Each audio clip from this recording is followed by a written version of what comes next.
प्रिय छात्रों नमस्कार। पिछले व्याख्यान में कामायनी पर जो व्याख्यान चल रहा था उसमें हम चिंता सर्ग को समझ रहे थे। मैंने पिछले व्याख्यान के अंत में बताया था कि इस चिंता सर्ग में देव जाति के विनाश के जो 3 कारण मनु ने बताए हैं वो ये थे।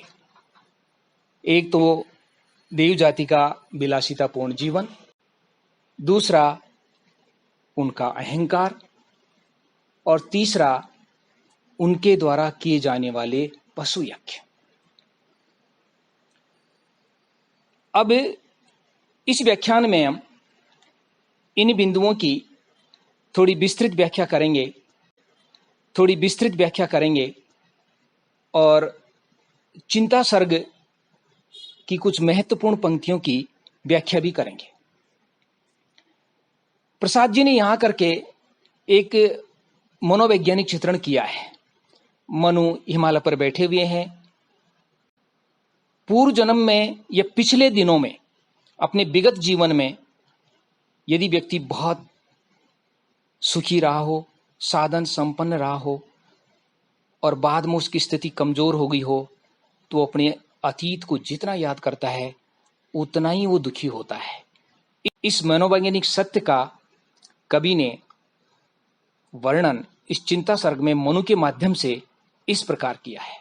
मनु कहते हैं, कामायनी के चिंता सर्ग की पंक्ति है, चिंता करता हूं मैं जितनी उस अतीत की उस सुख की, उतनी ही अनंत में बनती जाती रेखाएं दुख की। अर्थात मनु कहते हैं कि जितना मैं मेरे जो समृद्धशाली जीवन था, मेरा अतीत का जीवन था, उसकी याद करता हूं तो उतना ही दुख मेरे मन के अंदर उमड़ता है। तत्पश्चात वो आत्मचिंतन में लीन होता है और ये स्वीकार करता है, उसका स्वीकारजन्य भाव है कि हम इतने ज्यादा अहंकारी हो गए थे कि प्रकृति को भी अपने अधीन मानने लग गए थे। इसीलिए वे कहते हैं, मनु स्वीकार करते हैं, स्वयं देवते हम सब तो फिर क्यों न विसंकल होती सृष्टि, अरे अचानक हुई इसी से कड़ी आपदाओं की वृष्टि।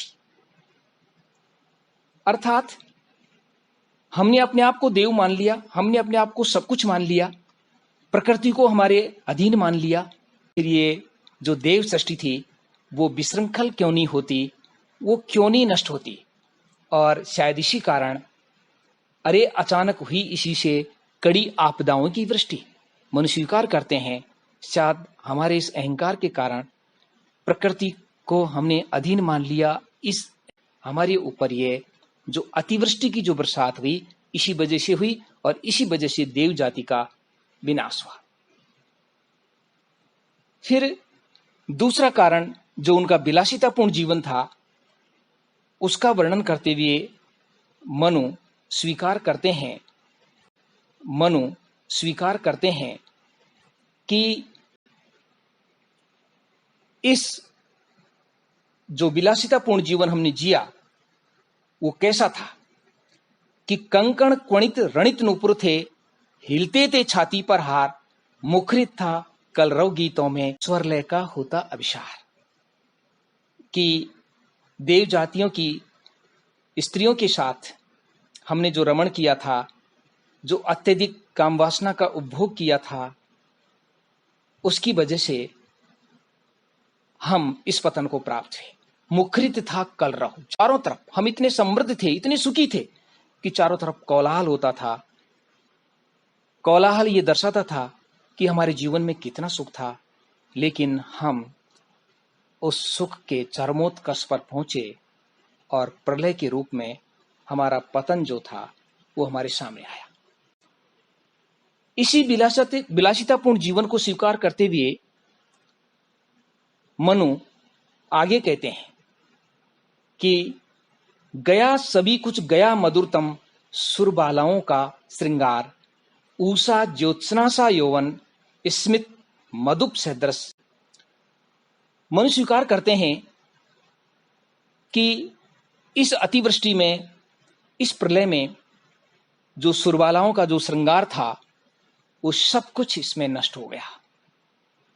ऊषा ज्योत्सना सा उपमा अलंकार का प्रयोग करते हुए कहते हैं कि हमारा जो यौवन था वो ऊषा के उजाले के समान क्षणिक था, और हमारा जो स्मित थी, हमारी जो मुस्कुराहट थी, वो चांदनी के समान क्षणिक थी। और हम मद में इतने चूर थे कि विहार किया करते थे, घूमा करते थे। हमने प्रकृति या किसी अन्य पराशक्ति की शायद परवाह नहीं की। इसीलिए हमारे जीवन में, देव जाति के जीवन में ये विनाश आया। हमको इस विनाश का सामना करना पड़ा। तत्पश्चात फिर कभी 8 छंदों में उस वासना सरिता का, रूपक अलंकार का प्रयोग करते हुए उस वासना सरिता का, वासना रूपी नदी का वर्णन करते हुए कहते हैं, जिसमें इनका सब कुछ जो था वो बह गया।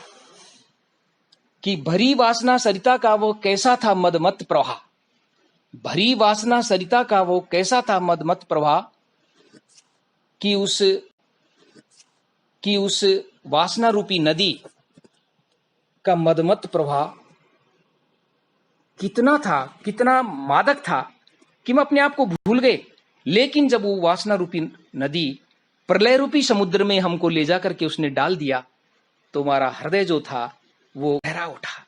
भरी वासना सरिता का वह कैसा था मदमत प्रवाह, प्रलय जल्दी में संगम जिसका, देख हृदय था उठा करा। वो वासना रूपी नदी रूपक अलंकार का प्रयोग है। जब हमको प्रलय रूपी समुद्र में ले गई, जिसका उसका परिणाम भी यही होना था, वासना का दृश्य को देख करके करा उठा।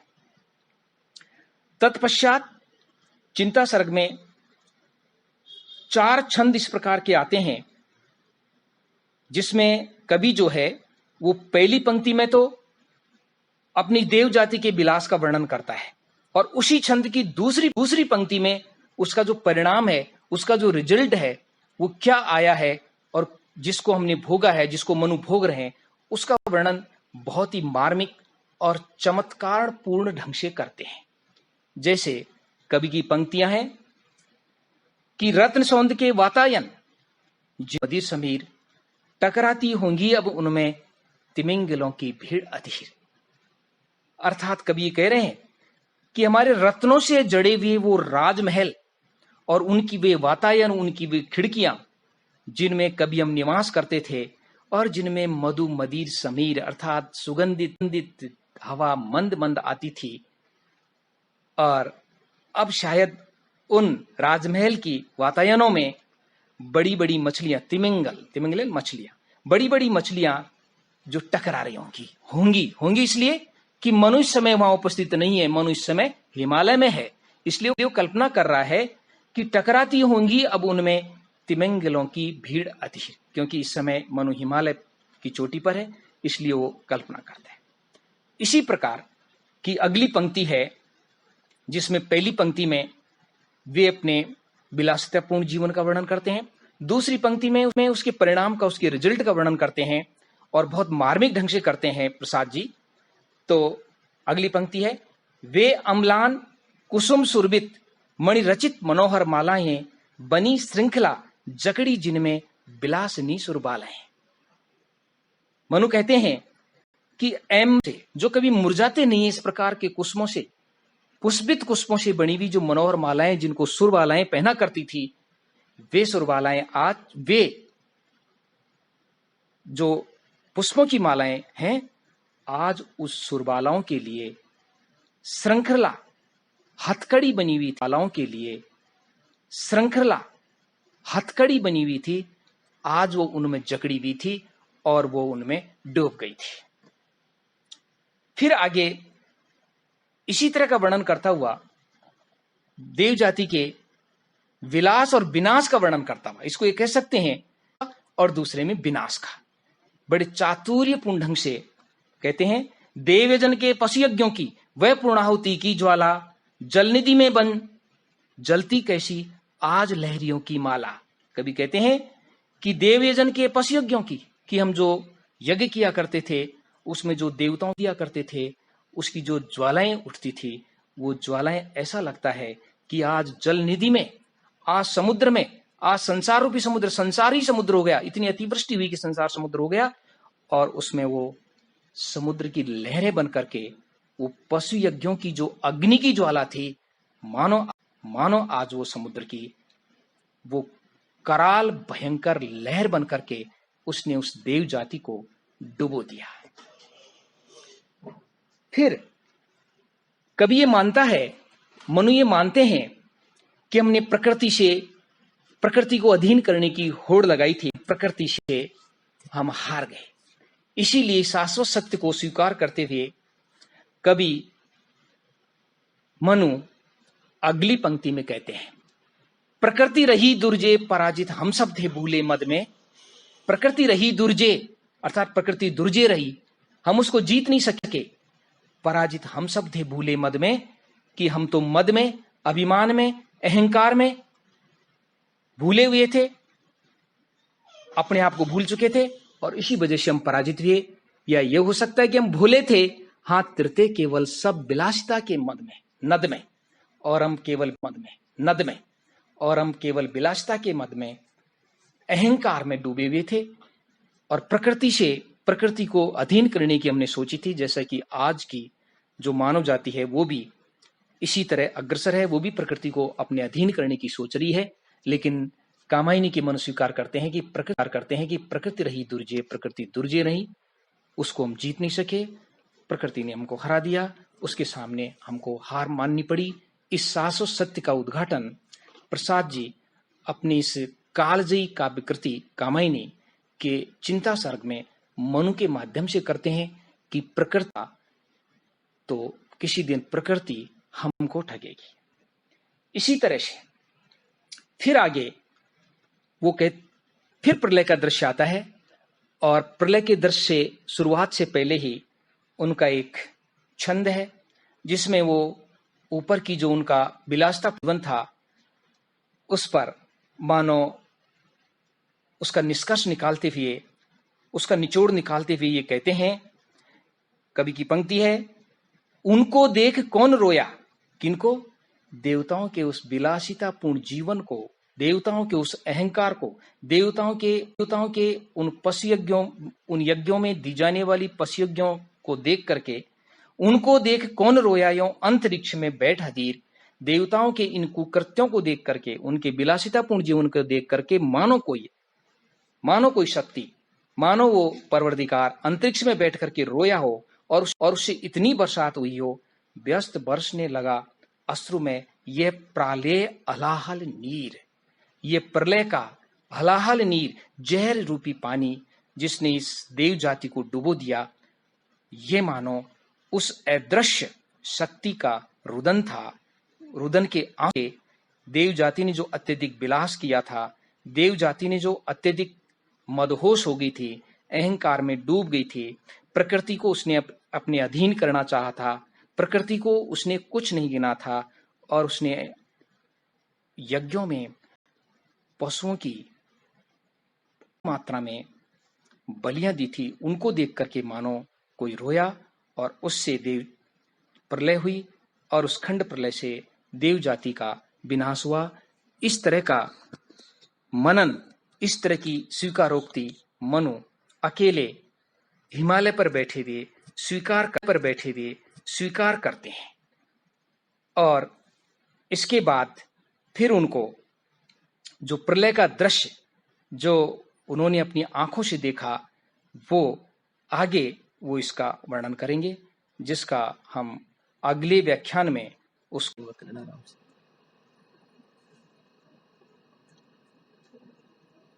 प्रिय छात्रों नमस्कार। पिछले व्याख्यान में कामायनी पर जो व्याख्यान चल रहा था उसमें हम चिंता सर्ग को समझ रहे थे। मैंने पिछले व्याख्यान के अंत में बताया था कि इस चिंता सर्ग में देव जाति के विनाश के जो 3 कारण मनु ने बताए हैं वो ये थे। एक तो देव जाति का विलासितापूर्ण जीवन, दूसरा